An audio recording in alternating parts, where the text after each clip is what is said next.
Chapter 36. The Chamber of Secrets. Fred and George Weasley reluctantly climbed up to their dorm room in Gryffindor Tower while Professor Vector, Harry, Hermione, and that twit Lockhart were going to try to save their baby sister from the heir of Slytherin.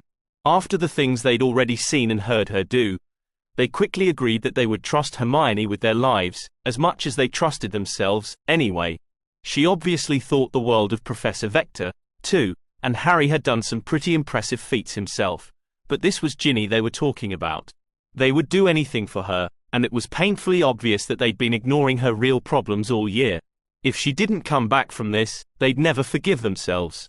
As for the fourth member of the rescue party, they knew Lockhart couldn't jaw his way out of a paper bag. They couldn't figure why the professors would send him down to the chamber unless it was as bait, and they were too worried to even laugh at that. Out!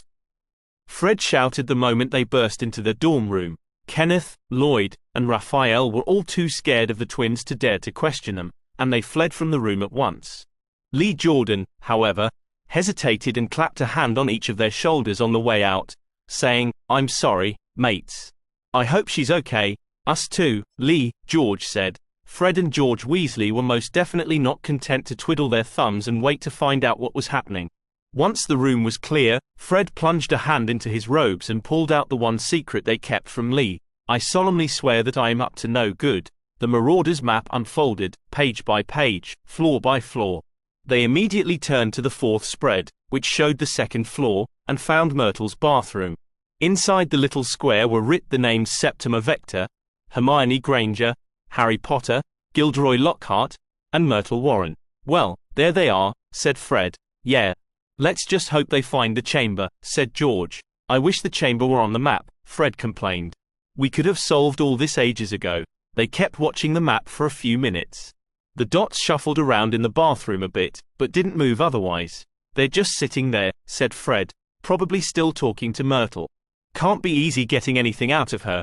Just a tick. Lockhart's gone." George looked again and then jumped in surprise. "And Harry's gone, too. And there go Hermione and Vector. They must have found the chamber. Great, 'cept now we can't see M. Yeah. I guess there's nothing we can do but wait for them to come back up. Yeah." They sat and waited anxiously, but just a couple minutes they saw something else strange. "Hey, what's Ron doing?" said Fred. George looked and saw a dot labeled Ronald Weasley moving toward Myrtle's bathroom. "Must be going after them," said George. "Wow, he's more Gryffindor than I thought. And what does that make us?"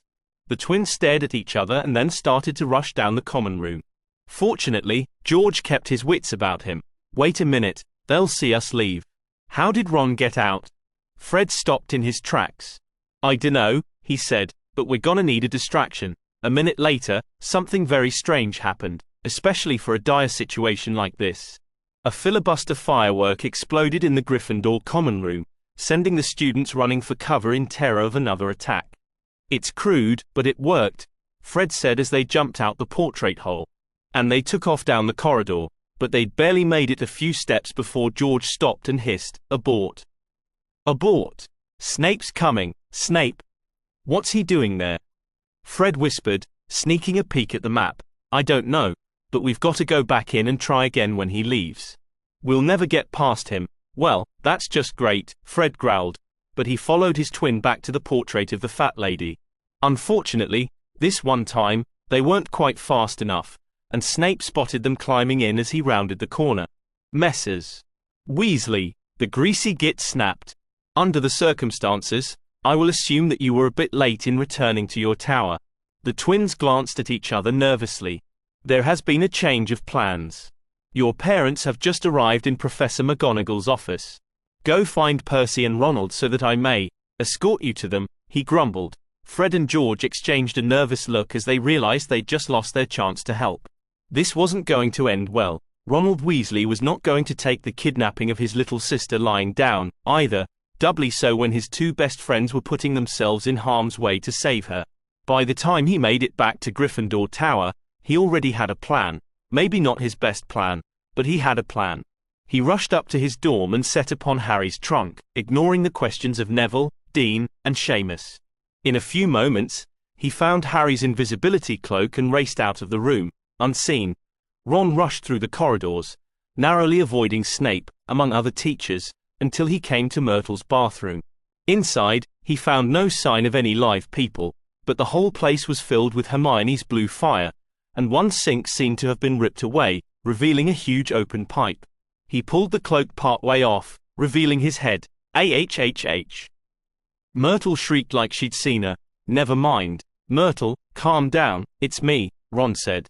He pointed to the pipe. Did everybody go down there? Yes, Myrtle said uncommonly happily. Are you here to avenge my death, too? Ron blinked in surprise. Yeah, I guess. And before she could inquire further, he jumped down the pipe. He sincerely hoped that Harry's invisibility cloak had invisible stains, too, because the pipe was very long and very slimy. He wasn't quite sure why he left it on, except maybe that he didn't want to take the time to fold it up again. Finally, he hit the ground with a thud, skidding out of the pipe into a large tunnel that was also filled with blue fire. He staggered to his feet and tried to make sense of what he was seeing. Lockhart pointed his wand at Hermione. Say goodbye to your memories. Obliv. Ah. Hermione gasped as Lockhart spontaneously pitched forward and fell flat on his face.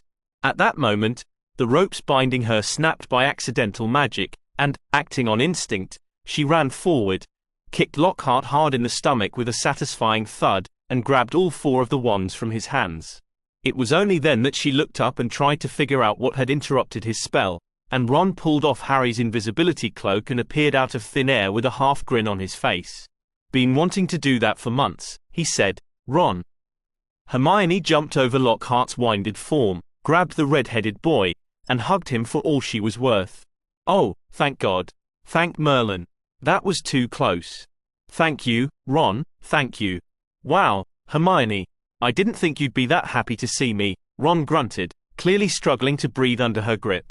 Sorry, she muttered, breaking off and collecting herself. This filthy, lying bastard. She kicked Lockhart in the arse, causing him to grunt in pain. Was going to wipe our memories and leave Ginny to die just so he could write another book. What? Ron roared, but before he could get in a kick himself, Professor Vector interrupted. That's enough. Miss Granger. My wand. Oh, right, Professor. Hermione handed her wand and Lockhart's over and tossed Harry's to him. Incarcerus, Vector said, and Lockhart was bound in ropes. She crouched down next to him and removed his sunglasses. Here, Mr. Weasley, put these on. They'll protect you from the basilisk, mostly. As for you, Gilderoy, you nearly blasted the brightest mind to come through Hogwarts since before you were born. You have no idea what you're dealing with here. It'd serve you right if I wiped your memory, but I want you to remember that you don't screw with Septima Vector, and you especially don't screw with my students. Hermione's eyes widened as she remembered the other moments she had seen her teacher like this, against the troll and Quirrell. She was definitely a fighter. Vector stood up, determined to ignore anything more Lockhart said. Come along, Mr. Weasley, since you're here. And we have no fast way to get you out. Let's go find your sister. And keep that cloak handy. Ron stood up straight and nodded, drawing his wand. He deliberately stepped on Lockhart as he moved forward. Septima Vector walked on with the three children in tow, two of whose help she needed and the third just stuck with them out of stubbornness, and wondered how she'd got into this situation again. 20 years of teaching at Hogwarts with no major incidents, including clear through the war.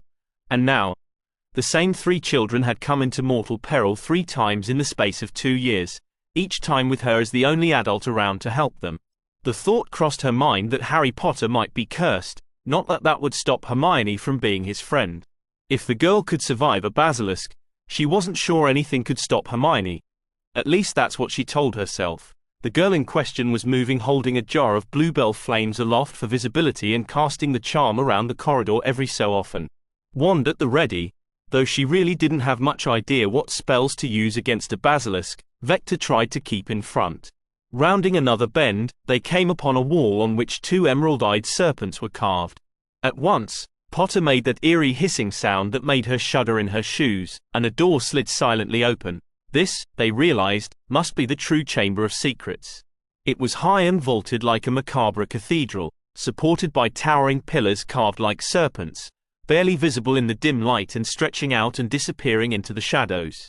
That little jar of flames wasn't going to cut it. No element of surprise, Hermione warned. She raised her wand and threw blue fire as far as she could into the chamber, but even then, they couldn't see to the other end. "Stay alert," Vector said, and she started forward. Pillar after pillar they passed, the serpents looking frighteningly alive in the flickering firelight. Their footsteps echoed thunderously in the stillness. Hermione threw out another spread of flames what looked like about halfway down, revealing the shadowy image of an enormous statue in the distance with a long, thin beard, a glaring face, and sweeping stone robes. "That must be Slytherin," Harry said. Vector confirmed. "There's a bust of him in the Slytherin common room." "Hermione, are you feeling all right? You've been using that spell an awful lot. And you were unconscious an hour ago." "I'll manage," Hermione said, though truthfully, she was starting to feel out of breath. She threw out one more spread of fire as they approached the statue, and then she saw a small figure sprawled on the floor as if she had fallen down in homage to the statue. Her long, black hair fanned out around her head. Hermione was the first to remember the effect of the glasses on colors. "Ginny!" she cried and ran over to the girl. "Ginny!" Harry and Ron repeated. Following close behind, she turned the girl over, putting her rusty first aid knowledge to good use and feeling for a pulse. "She's alive," she said with a sigh of relief, although the pulse was weak, and she felt ice cold to the touch. "Oh, thank Merlin," Ron said. He shook Ginny's shoulder. "Ginny, wake up.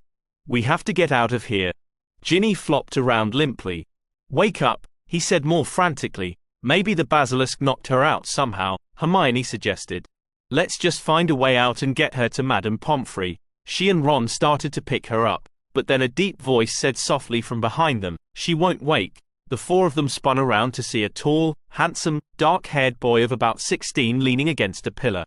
He had a strange look about him, blurry around the edges, maybe even a little translucent. Hermione couldn't tell with the glasses if he was in full color or in black and white, like a ghost, and she wasn't going to risk taking them off. Harry gasped as he recognized the boy. Tom. Ron said. "Tom Riddle?" Hermione asked. "From the diary?" "Diary?" Vector said in confusion. "Very clever, Miss Granger," said Tom Riddle with a grin. "I wasn't sure whether to believe Ginny's stories about your intelligence. But seeing your ingenious means of defending yourself against my basilisk convinced me. I admit even I would have never thought to use blue-tinted glasses." "Your basilisk?" Ron said. You're the heir of Slytherin. What did you do to Ginny?" He jumped up and charged Riddle. "Weasley!" Vector shouted, but she was too slow. Ron passed straight through him like a ghost. "Why, thank you, Mr. Weasley," Riddle said, holding his hand aloft.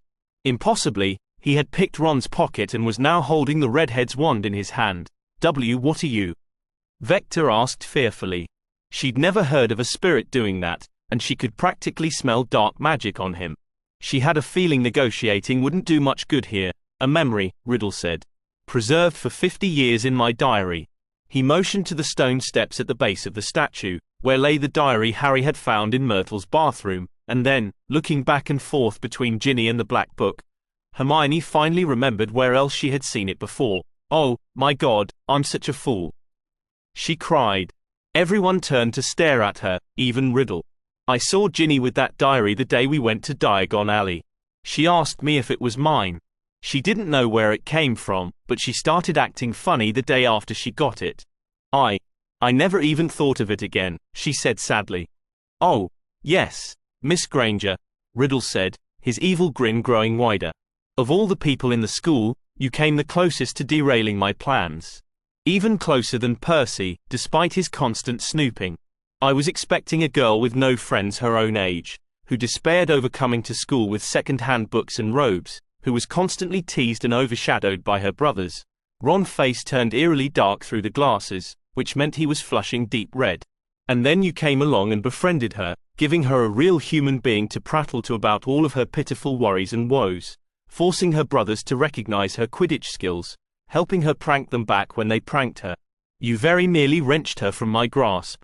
Tom let out a cold, high, almost falsetto laugh. "But I've always been able to charm the people I've needed, and as soon as you felt that your own life was in danger, suddenly, you were too wrapped up in your own worries to pay attention to her." Hermione sank to the stone floor in horror. How much of this mess had she brought about? But Ron was growing increasingly enraged. Tell me what you did to Ginny." A bang issued from Ron's wand in Riddle's hand, and Ron was thrown back into Harry and Hermione and lay sprawled on the floor. "Ah, Ronald, the most clueless brother," Riddle said. "It's not what I did. It's what Ginny did. I was the only one there for her when all her friends and family abandoned her, when she didn't think she could talk to anyone else, when she despaired that the famous, great, good Harry Potter would never like her." He let out a creepy, girlish sigh. "And, of course, when she started having blackouts and tried to figure out why, that was about the only interesting thing she wrote, mind you, but I was patient while she poured out her soul to me, and she became close enough, she trusted me enough, that I was able to put a little of myself back into her." The answer clicked in Vector's mind. "You possessed her." The children gasped and turned to her. "You've been controlling her all year. Your diary thing made her open the chamber, attack the students, write those messages." "Smart group here," Riddle laughed again. "Quite the catch. To be honest, I was only hoping for Mr. Potter, me?" Harry stammered. Hermione could see his eyebrows shoot up behind his clip-on sunglasses. "But of course. Such a fascinating story you have there. It was a lucky break for me when Ginny stopped trusting her diary and threw it away, only for you to find it. Unfortunately, you weren't quite as trusting as she was. You tried to turn me against Hagrid." Harry protested. "Yes, that oaf Hagrid. That was one of my rare miscalculations, showing you that.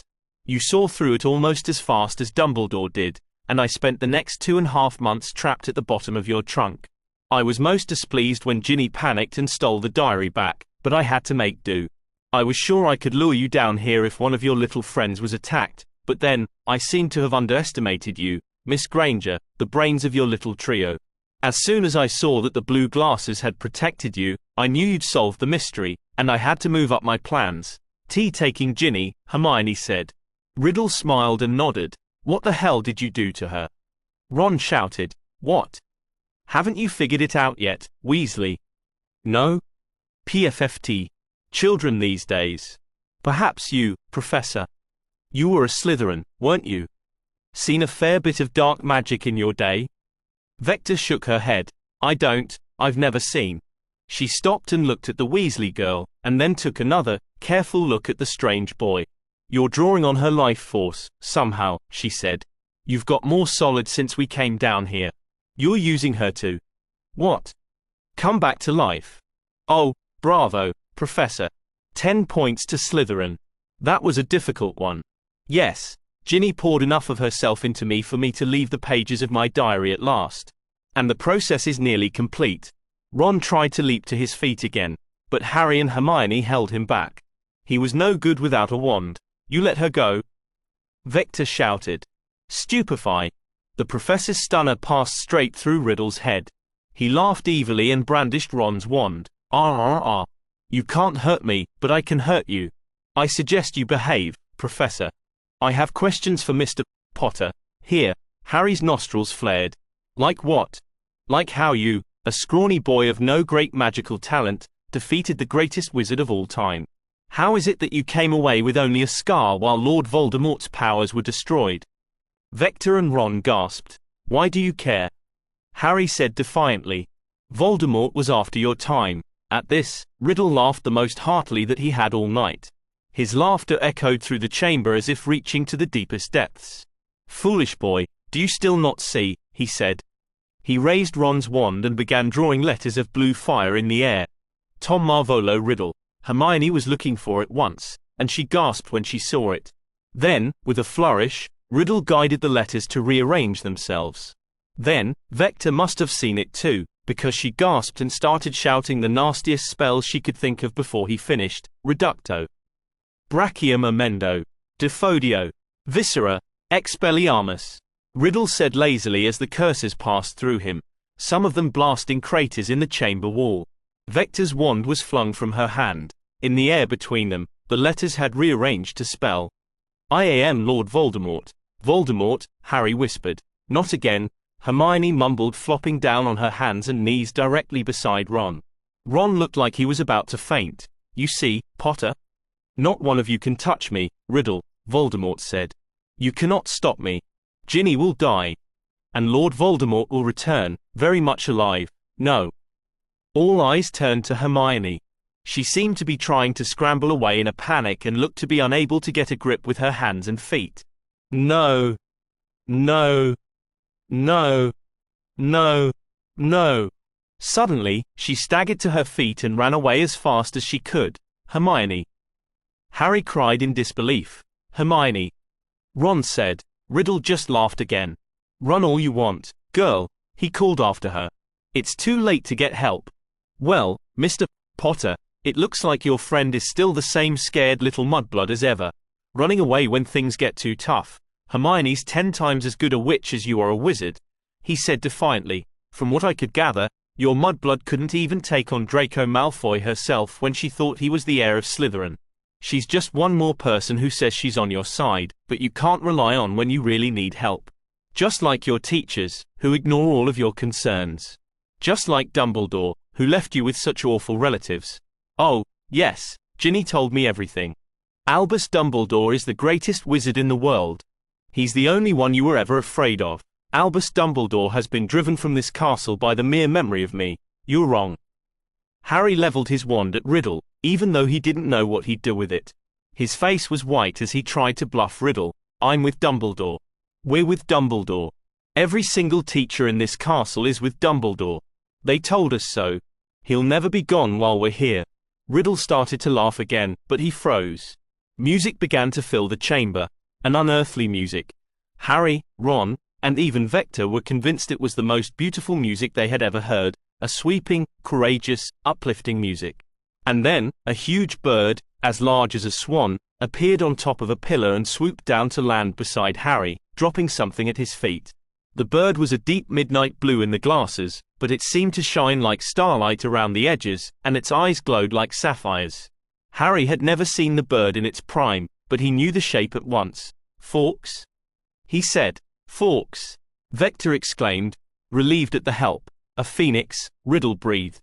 Dumbledore's phoenix, Harry told him. You see? Riddle looked down at the small bundle that had fallen at Harry's feet. And the sorting hat, it seems, he smirked, twirling Ron's wand in his hands and leveling it at Harry, probably to cast some horrible curse. So this is what Dumbledore sends his champion, a songbird and an old har. Ahhh. Ron's wand jerked in Riddle's hand. Something appeared to have attacked him from behind, passing through his ghostly body, but physically fighting with him for the wand. His arm shook more and more violently, and he tried to cast a couple of spells, which went wide. He groped about blindly with his other hand, forgetting that his body was still intangible. Then, a hand appeared from thin air, and another voice cried out, Lumos Solem. Ahhh. A brilliant flash of sunlight was visible around the rims of the onlookers' glasses, and a fair bit of blue got through the lenses. Riddle took it point blank in the face. There was a sickening crack, and he staggered back, covering his eyes with his hands. Harry, Ron, and Vector watched in awe as the hand appeared again, and pulled off Harry's invisibility cloak. Hermione. They said. There she was, standing in her stocking feet for quiet, the tip of her wand still glowing, and glaring as fiercely as she could at Riddle. I'm not running away anymore, she said. Then, she looked down at her other hand. Oh, Ron, I'm so sorry. Ron paled when he saw her hand. His wand was snapped clean in two. My wand, I'm sorry, Ron. I had to get it away from him. I'll buy you a new one. Wait a minute. She raced over to Ginny and felt around her robes. In a few moments, she fished out Ginny's wand. Here, use hers for now. You've got to be kidding me, Ron whined.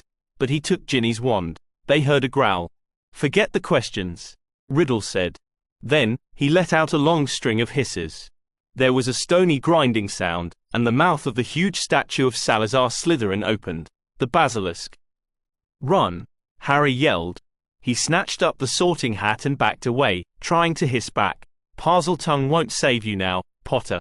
It only obeys the heir of Slytherin, Riddle said. Ron and Hermione scattered. Vector picked up Ginny and threw her over her shoulder before heading back toward the exit. Riddle hissed something else. Hermione didn't know what he said. But from the way Harry screamed, Hermione, watch out. She could guess that it was something along the lines of, kill the mudblood. She ducked behind a pillar and tried to think of a spell that she could possibly use. As a powerful magical creature, the basilisk was sure to have a powerfully magic-resistant hide that would block most of the spells she knew. Professor Vector was firing curses blindly behind her as fast as she could, hoping that something would get through. Conjunctivitis. Defindo. Percutio. Reducto. Defodio. Bombarda. Confringo. Depulso. Incendio. Immobilis. Hermione could only cast a handful of those spells, and not as powerfully. Dazzling the basilisk with light like she had Riddle was the only thing that came to mind. If only she knew some kind of armor-piercing spells. What the? She heard Harry say, and she saw him pulling something long and glittering out of the sorting hat. But then, the worst happened. The basilisk glided into view, turned its head, and looked at her. She couldn't make out where its eyes were in that split second, but she felt them hit hard. She squeezed her eyes shut and turned away. She was still conscious, but it was like being hit with a lead pipe. She had a fanging headache again, and all that spellcasting before was catching up with her. Good God, it was huge. 40 feet long, maybe 50. She could hear it slithering closer and closer, looming over her. A drop of deadly venom dripped down from its fangs and burned a hole clean through the skirts of her robes. Hey! Harry yelled, and at the same time, Fawkes screeched. Hermione squinted in the flickering light and thought she was hallucinating. She saw Harry running straight at the basilisk with a huge sword, but he staggered and fell to his knees, clearly having been caught by its gaze. It lunged to strike, but it jerked back when Fawkes screeched again and dived at it. The snake roared in pain, and Hermione chanced another glance up at its head, confirming what she expected. Fawkes had pecked out its eyes, preserved by the regenerative powers of the phoenix. It's blind. Hermione screamed. She whipped her glasses off her face. The world looked green from the yellow afterimage combined with the bluebell flames strewn around the chamber, but it was much brighter and clearer. Fawkes blinded it. Ahhh. In its flailing, the side of the basilisk's head struck her in the chest and knocked her into the wall. She was sure she felt a rib crack, and she collapsed in pain. Riddle was hissing with rage. The basilisk turned on Harry again, striking blindly. Harry was on the floor holding the sword up above him. He rolled out of the way as the King of Serpents' many fangs missed and gouged into the floor inches to his right, its teeth scraped on the stone. Then his left, a fang broke off on the floor. Over his head, Harry thrust the sword upward, gouging into its throat and tongue. It jerked back in pain, but lined up again, ready to strike directly at Harry's face. Hey! Professor Vector and Ron were running at the basilisk, sunglasses off and shooting spells. Ron's hexes were sure to do no more than annoy the beast, but Hermione pulled herself up, joined in with what spells she knew, anyway. Vector, however, was aiming powerful curses at its mouth and empty eye sockets. Most of her spells splashed off the armored skin of its face, but one incendio slipped between its jaws and struck the sensitive flesh in the roof of its mouth. The basilisk roared in pain again, and it lunged toward the source of the spells. It barely missed as Vector jumped back. Not bothering to remove his clip-on sunglasses, Harry flipped over and scrambled forwards, sword in hand. When the snake brought its head down again, he pushed off with his feet, running the 2 or 3 steps of space under the huge arc of its body, and thrust the sword into its jaw with all his strength. The glimmering steel thrust through the cut flesh of its lower jaw, through the burnt flesh of its upper jaw, and straight through the beast's brain, emerging from the top of its head. Hermione, Ron, and Vector gasped as the monster of Slytherin, 1,000 years old, shuddered once and collapsed lifeless to the chamber floor, right on top of Harry. Harry! Ron and Hermione yelled, "Potter!" Vector said. She didn't even try to levitate the carcass. She just pointed her wand and yelled, "Depulso!" The snake's body rolled off of Harry under the banishing charm, flipping Harry over in the process. "Are you all right, Mr. Potter?" she said worriedly, casting what few diagnostic charms she knew. "OWW. Alive," Harry groaned. Hermione wasn't sure Harry was the best judge of that, but her teacher seemed to calm down as she examined him, a little. "Is it dead?" he asked. "Yes, Mr. Potter. It's definitely dead. Now, lie still. You're still in bad shape, Ginny," he said weakly. "Still out cold," Ron said. He dragged Ginny back to the group from where Vector had set her down. Hermione staggered toward them, clutching her chest above her cracked rib and still nursing her headache, feeling like she was about to collapse from exhaustion, and then Riddle, Voldemort, strode toward them in a rage, still blurry, still transparent, but nearly solid. "Now. You think you've won, Potter," he ranted. "You've lost. You may have killed Slytherin's beast, but you still can't save Ginny. Lord Voldemort will return, and then I will kill every one of your friends and save you for last. I think I'll start with the mudblood." Hermione started at the wicked wizard like a deer in headlamps. She didn't know what to do. Ginny was going to die, and her own chances of making it out of here still looked slim. But then, she made the connection. The diary, the broken fang, the hole burnt through her robes. She straightened up and pointed her wand not at Riddle, not at Ginny, but at the diary, and she prayed she had the strength to cast one more spell. Wingardium Leviosa. "What?" Riddle shouted. The diary was light, but it was a small target to levitate across a large distance, and it was much harder than usual. It wobbled as she levitated it toward her with shaking hands, and then dropped as Tom lunged at her, quite possibly solid enough to touch her now, forcing her to duck and roll out of the way, further hurting her chest. But it was then. Not when Lockhart tried to memory charm them. Not when she found out what had happened to the Weasley girl. Not when the basilisk came out of the statue. But now, when he tried to throttle Hermione, that Septima Vector's anger boiled over, and in a moment of sudden clarity, she knew what she had to do. "Not today, you son of a bitch." Accio diary. No, but Riddle wasn't fast enough. The diary flew into her hand, and she threw it on the floor next to the broken-off, foot-long basilisk fang and knelt over it. Hermione knelt over it, too, and recognition flickered in Harry's eyes, and he rolled over painfully to reach it. All three of their hands reached it at the same moment, and Ron's hand joined them a split second later when he saw what they were doing, even as he cradled Ginny in his other arm. "No! Stop that!" Riddle shouted. He lunged at them again, but there was nothing he could do. The foursome lifted up the fang like a dagger and plunged it with all their might into the cover of the diary. Ink poured out of the cover like a torrent of blood. Riddle screamed a long, piercing scream that seemed to emanate from the diary itself, and then he vanished in a flash of light, and Ginny's eyes flew open, and she gasped for breath. "Ginny!" Ron cried with joy and clutched his sister tight to his chest. "Oh, thank Merlin." Ron." Ginny said weakly. "You're all right," he said. "Ron. The monster. We have to get out of here." "It's okay, Ginny," Hermione said. She held up the destroyed diary for her to see. "It's all over, Hermione," the younger girl said in confusion.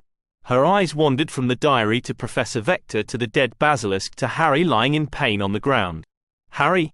She gasped and started sobbing into Ron's shoulder. "Oh my God, Harry, I'm so sorry. I didn't want to do it. I swear, Riddle made me. He took me over. I couldn't stop him. I wanted to tell someone, but I was so scared. What happened? How did you kill it? What happened to Riddle?" "Please calm down, Miss Weasley," Professor Vector said. "Riddle is gone, and Mr. Potter killed the basilisk. You're safe now, but I'll be expelled." Ginny cried. "I set a giant monster on the school. I highly doubt that. Riddle told us everything. Being possessed by you-know-who is hardly grounds for expulsion. Now, we need to get you four to the hospital wing. Can you walk, Miss Weasley?" I think so." Ron helped her to her feet. "Hermione." "I'll manage," she said for the third time that night, although she was wobbling and slipping in her sock-clad feet. "Come here, Hermione," Vector said, and she propped up one of Hermione's arms on her shoulder and summoned her shoes. Harry tried to right himself, but it was clearly impossible. The professor pointed her wand at him and said, "Mobile corpus." Harry rose off the ground, lying flat in the air. "Try to relax, Mr. Potter. We'll get you to help as soon as possible. Mr. Weasley, could you get that sword and the sorting hat, please?" Ron nodded and stuck them in his belt. Vector turned to the Phoenix and said, "I'm sorry to trouble you further, Fawkes, but do you think you could carry the five of us?" "Damn, Lockhart. The five of us plus one more up out of the chamber. Call." Fawkes crowed, and he nodded. "Thank you, Fawkes. Let's go, Hermione," Ron said as they stumbled toward the exit. "Yeah. Did you just hex you-know-who in the face again?" "Oh, no," Hermione said in embarrassment, and she covered her face with her free hand. Author's note, percutio, the piercing hex, based on the Latin for pierce. Viscera, the beginning of the entrail expelling curse, based on the Latin for organs.